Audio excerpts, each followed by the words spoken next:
Hello everyone, welcome to my channel.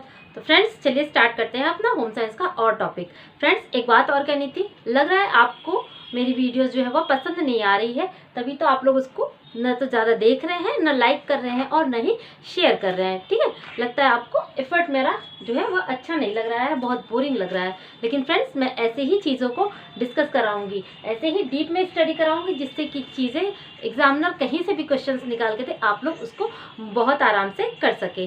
तो चलिए कोई बात नहीं, हम लोग ऐसे ही डिस्कस करेंगे। आगे बढ़ते हैं। आज देखेंगे हम लोग जल तथा भोजन से फैलने वाले रोग। हमारे टीजीटी का एक बहुत ही इंपॉर्टेंट पॉइंट है जल तथा भोजन से फैलने वाले रोग। ठीक है, तो इसके पहले हम लोगों ने डिस्कस किया कि संक्रामक रोग होता क्या है, उसकी अवस्थाएं कौन कौन सी है। साथ ही साथ हम लोगों ने डिस्कस किया था कि इम्यूनिटी क्या होती है। ठीक है, और इम्यूनिटी क्या होती है, इस तरीके से हम लोगों ने इस सब को डिस्कस कर चुके हैं पिछली वीडियो में। आप लोगों ने नहीं देखा है तो प्लेलिस्ट में वीडियो है, आप लोग उसको बहुत ही आराम से देख सकते हैं। आज के सेशन में हम लोग डिस्कस करेंगे जल तथा भोजन से फैलने वाले रोग। संक्रामक रोग किन किन तरीकों से फैलते हैं। तो जो संक्रामक रोग होते हैं, एक तो जल से फैलते हैं, दूसरा भोजन से फैलते हैं, मतलब दूषित भोजन से, दूषित जल से, और तीसरा वायु से। ठीक है, तो इन तीन तरीकों से जो है संक्रामक रोग फैलते हैं। आज के सेशन में सबसे पहले हम लोग डिस्कस करेंगे हैजा। हैजा जिसे कि कॉलरा भी कहते हैं, इसका अन्य नाम है विसूचिका। ठीक है, नाम याद रखिएगा। हैजा को क्या कहते हैं, विसूचिका या फिर कॉलरा भी कहा जाता है। यह देखिए, यह एक जल जनित रोग है, ये इंपॉर्टेंट है पॉइंट। ये क्या है, यह एक जल जनित रोग है, यानी दूषित जल से यह होता है। अब इसकी संप्राप्ति काल होता है क्या। तो फ्रेंड्स मैंने बताया था कि जब संप्राप्ति काल किसे कहते हैं, कि जो रोग के रोगाणु जब हमारी बॉडी में प्रवेश करते हैं, जब हमारी बॉडी में एंटर करते हैं।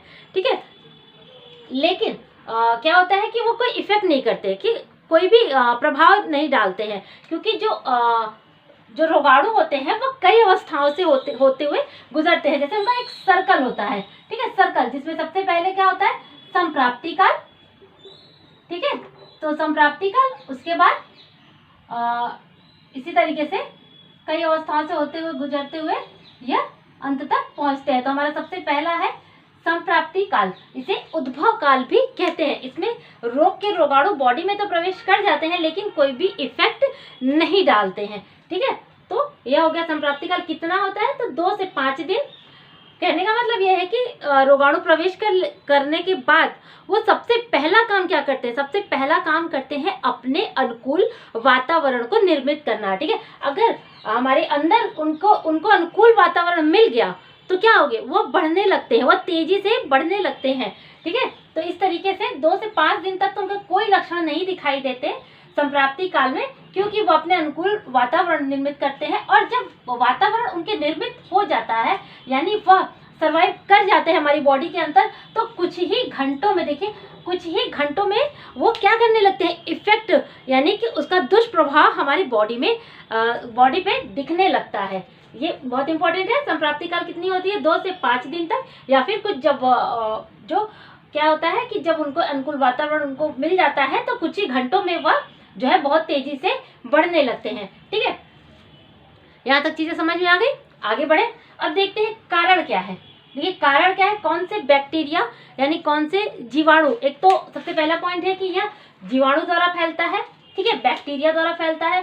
कौन से बैक्टीरिया द्वारा, तो देखिए विब्रियो, जो बैक्टीरिया है उसका नाम है विब्रियो कॉलरा। ये मैंने डिस्कस कराया था आप लोगों को कि जो बैक्टीरिया होता है वो भी कई तरीके से होते हैं। एक तो उसमें क्या है, एक होता है विब्रियो बैक्टीरिया नामक सूक्ष्म जीवाणु द्वारा यह फैलता है। ठीक है, आगे देखते हैं इसका वाहक कौन होता है। बैक्टीरिया तो हो गया कि विब्रियो, अब वाहक देखते हैं। वाहक है इसकी मक्खी। ध्यान दीजिएगा, जो जल तथा भोजन से फैलने वाले जो रोग होते हैं, इनकी ज्यादातर मैक्सिमम जो उसके वाहक होते हैं वह मक्खी ही होती है। क्यों, क्योंकि मक्खी जो होती है अपने पैरों में रोगाणुओं को चिपका लेती है, फिर वह हमारे भोजन में बैठ जाती है, हमारे जल में प्रवेश कर जाती है। तो क्या भोजन और जल वो क्या हो जाते हैं, दूषित हो जाते हैं, और फिर वही भोजन जब हम खाते हैं तो वो रोगाणु हमारे बॉडी के अंदर प्रवेश कर जाते हैं और हमें इफेक्ट करने लगते हैं। तो इसलिए इसकी वाहक कौन है, मक्खी है। बैक्टीरिया कौन सा है, विब्रियो कॉलरा। संप्राप्ति जिसे कि उद्भव काल भी कहते हैं, कितना होता है, 2 से 5 दिन। और आगे बढ़ने पर ये कुछ ही घंटों में जो है वह बढ़ने लगते हैं। अब नेक्स्ट देखते हैं लक्षण कौन कौन से हैं। फ्रेंड्स मैंने सिर्फ वही पॉइंट मेंशन किया है जिससे एग्जाम में क्वेश्चंस निकल के आते हैं, अदरवाइज ये पढ़ने के लिए तो बहुत ही ज़्यादा बड़ा टॉपिक है हैजा, लेकिन मैंने सिर्फ उन्हीं चीज़ों को यहाँ पर मेंशन किया है जिससे कि एग्जाम में क्वेश्चंस निकल के आते हैं, ठीक है, जिससे आप लोगों का बहुत ज़्यादा टाइम जो है वो बच जाए। अब देखते हैं लक्षण क्या क्या है। लक्षण है उल्टी व दस्त। ध्यान दीजिएगा, उल्टी व दस्त साथ साथ होता है। किसमें? हैजा में उल्टी व दस्त साथ साथ होता है। इसके साथ क्या हो जाता है? रोगी को बुखार भी आ जाता है और रोगी का पेशाब होना बंद हो जाता है। क्यों? क्योंकि उल्टी और दस्त अगर साथ साथ होने लगता है तो क्या हो जाता है? हमारी बॉडी का सारा पानी तो निकल जाता है, सारा पानी निकल जाता है तो फिर पेशाब कैसे होगा, ठीक है। तो इस तरीके से रोगी का पेशाब भी बंद हो जाता है। लेकिन प्यास क्या होती है? प्यास जो है वह अधिक लगती है, ठीक है। ये सारे क्या है? ये सारे लक्षण हैं किसके? हैजा के, ठीक है। अब देखिए उपचार क्या करना चाहिए। सबसे पहले तो नो डाउट चिकित्सक को दिखाना चाहिए, यानी डॉक्टर को दिखाएं। अधिक पानी न दे। देखिए प्यास तो लगती है लेकिन रोगी को बहुत अधिक पानी नहीं देना चाहिए। एक बार में जैसे 1 गिलास ना दे, उसको 1-1 चम्मच करके थोड़ा थोड़ा पानी देना चाहिए। एक साथ पानी ना दे, क्योंकि जो अगर एक साथ पानी दे देंगे तो वो डाइजेस्ट तो कर नहीं पाएगा, ठीक है। तो उसके उल्टी और दस्त जो है और भी बढ़ जाएंगे। इसी कारण एकाएक इकट्ठा पानी ना दे, 1-1 चम्मच करके थोड़ा देर पे पानी देते रहें। ग्लूकोज चढ़ाएं डॉक्टर की सलाह से। क्योंकि उल्टी व दस्त के साथ साथ क्या हो जाता है? रोगी को बुखार भी आ जाता है, जिससे उसके अंदर का ग्लूकोज यानी जो उसके अंदर का पानी होता है वो क्या हो जाता है? खत्म हो जाता है, कम हो जाता है। इसीलिए ग्लूकोज चढ़ाएं। रोग मुक्त होने पर, यानी जब रोगी ठीक होने लगे तो उसे तुरंत जो है यानी उसे तुरंत भोजन न दे, उसे लिक्विड पे रखे, ठीक है। उसे तरल आहार दें, जैसे कि सूप हो गया, दलिया हो गया, पतली खिचड़ी हो गई, खिचड़ी का पानी हो गया। इस तरीके से उसे ठोस आहार न दे, क्योंकि उसका जो उसका पाचन तंत्र है वह बहुत ही ज़्यादा कमज़ोर होता है, वो पचा नहीं पाता है और चीज़ें क्या हो जाती हैं? फिर से स्टार्ट होने लगे। इसलिए उसे सबसे पहले धीरे धीरे करके तरल आहार दें, फिर उसके बाद धीरे धीरे ठोस आहार की शुरुआत करें। तो ये हो गया हैजा। हैजा से रिलेटेड मैंने सारे इंपॉर्टेंट पॉइंट आप लोगों को बता दिए, ठीक है। अब आगे बढ़ते हैं हम लोग। चलिए फ्रेंड्स आगे बढ़ते हैं। अब हम लोग देखेंगे मोती झरा। ये दूसरा रोग है। इसके पहले हम लोगों ने अभी हम लोगों ने हैजा के बारे में देखा। अब हम लोग डिस्कस करेंगे मोती झरा, जिसका कि अन्य नाम क्या क्या है देखिए, जिसे कि टाइफाइड, मियादी बुखार या फिर आंतरिक ज्वर भी कहते हैं, ठीक है। मोती झरा को और क्या क्या कहते हैं? तो टाइफाइड, मियादी बुखार और आंतरिक ज्वर। आंतरिक ज्वर मतलब कि आंतों का ज्वर, आंत में होने वाला ज्वर। आंतरिक ज्वर मतलब कि टाइफाइड, ठीक है। अब ये देखिए, ये भी क्या है? यह भी एक जल जनित रोग है, ठीक है। हैजा भी क्या था? वो भी एक जल जनित रोग था। और अभी ये टाइफाइड, ये भी एक जल जनित रोग है, यानी कि दूषित जल से फैलने वाला रोग, ठीक है। अब देखिए इसकी संप्राप्ति काल कितनी है। तो इसकी संप्राप्ति काल है 7 से 21 दिन, ठीक है। 7 से 21 दिन इसकी संप्राप्ति काल है, यानी 7 से 21 दिन के अंदर तक वो जो रोगाणु होता है वह अपने आप को उसकी हमारी बॉडी में अपने अनुकूल वातावरण बनाता है ताकि वो सरवाइव कर सके, वो बढ़ सके। अगर सरवाइव नहीं कर पाता तो रोगाणु हमारे बॉडी में ही नष्ट हो जाते हैं और हमें इफेक्ट नहीं देख कर पाते। तो इस तरीके से इसका संप्राप्ति काल है या उद्भव काल है 7 से 21 दिन। कारण देखिए, कारण यानी कौन से रोगाणु द्वारा होता है? तो साल्मोनेला टाइफी, ठीक है। ये इंपॉर्टेंट है कि कौन से रोगाणु द्वारा यह टाइफाइड होता है। तो साल्मोनेला टाइफी नामक रोगाणु द्वारा यह रोग होता है। इसकी वाहक देखिए, इसकी वाहक भी क्या है?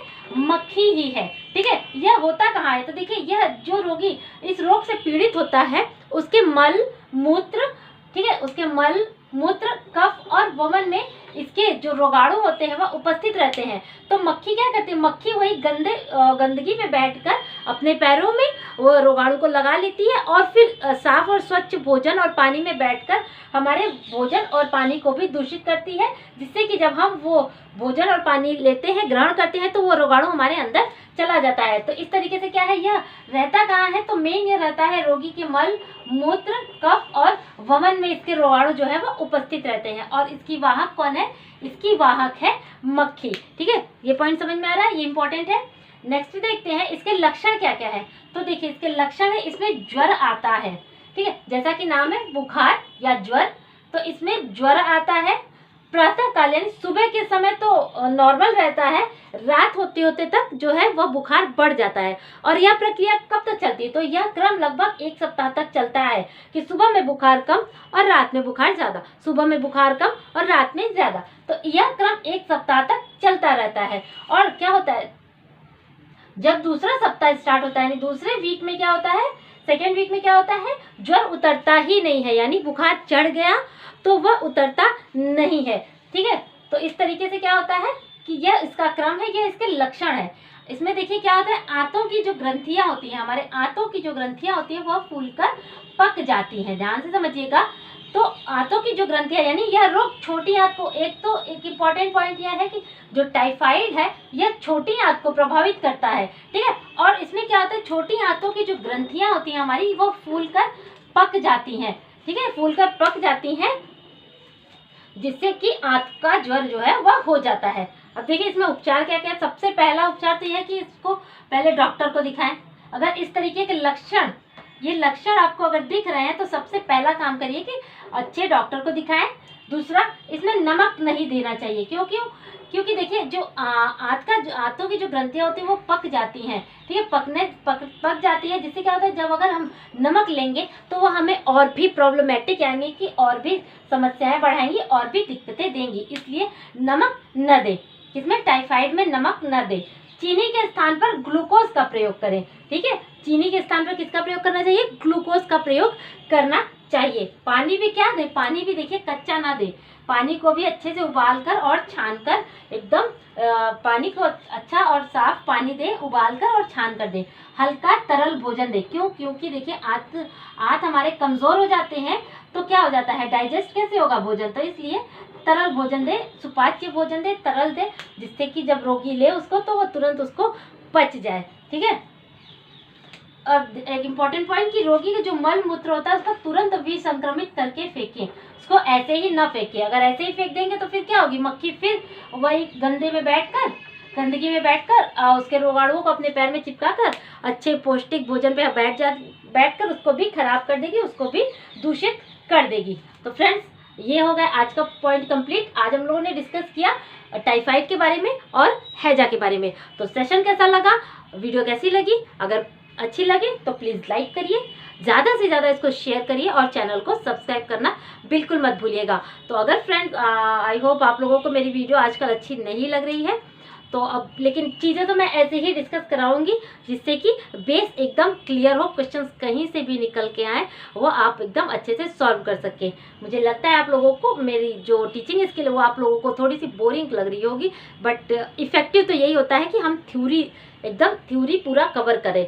ठीक है, तो मैंने पहले भी अपने सेशन में कहा है कि मैं 11th 12th प्लस ग्रेजुएशन को लेके चल रही हूँ, जिससे अपने सिलेबस से मैचिंग करते हुए आगे बढ़ रहे हैं, जिससे कोई भी चीज़, कोई भी एक पॉइंट भी मैं नहीं छोड़ना चाहती हूँ। ठीक है, एक एक क्वेश्चन को बहुत ही इंपॉर्टेंट होता है, इसीलिए मैं हर चीज़ को कवर कर रही हूँ। चीज़ें थोड़ी लेंदी हो जा रही है, मेरी वीडियो थोड़ी छोटी बन रही है, लेकिन वीडियो छोटी इसलिए बन रही है क्योंकि जो है नेटवर्क इशू हो जाता है, मेरा डाटा इशू हो जाता है, इसलिए वीडियो थोड़ी छोटी आती है। बट मैं डेली मेरा ये एक मोटो रहता है कि मैं आपको पर डे एक वीडियो प्रोवाइड करूँ, भले ही छोटी हो, लेकिन पर डे आपका रूटीन वो जो है वो बना रहे, पर रूटीन डिस्टर्ब ना हो। ठीक है, इसलिए मैं छोटी ही सही लेकिन मैं डेली आप लोगों को चीज़ें कराती रहती हूँ ताकि आप लोगों का कंटिन्यूटी जो है वह डिस्टर्ब ना हो। ठीक है, तो चलिए फिर मिलते हैं अपने नेक्स्ट वीडियो में, तब तक के लिए थैंक यू।